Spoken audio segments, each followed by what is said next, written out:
פרס ירושלים, והילדים שאתם רואים פה יחד עם קומי עובד, שבית הספר מלאכים, אני חושב ששם זילברשטיין, ויחד עם קומי עובד, יעקב מלאכים, יעבירו תפילה לבד ולאט לאט פרויקט חינוכי.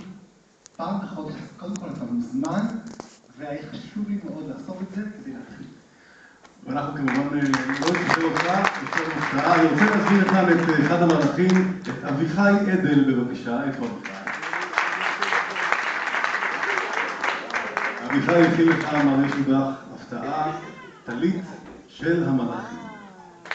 אתה יכול לעמוד על הטלית, אתה יכול להניח אותה עליו. אביחי, בוא תעבור.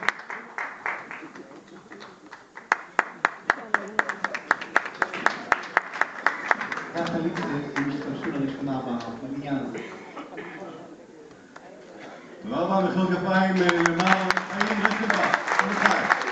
אני רוצה להגיד מילה, כמה משפטים קצרים. אני תלמיד בית ספר בילו בתל אביב. מכיתה ב', מגיל 7, שרתי במקהלה עם שלמה רביץ, הייתי תלמידו ולמדתי אצלו, והתחברתי לרפי, הבאתי לו תווים בכתב ידו של שלמה רביץ, ואני מאוד שמח, מאוד מאוד שמח שרפי קנה את זה, ואנחנו נשתף פעולה ונקדם את הפרויקט הזה של סולני בילו. תודה רבה.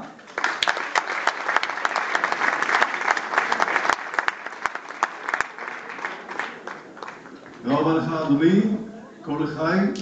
אנחנו רוצים ברשותכם כאן כבר להמשיך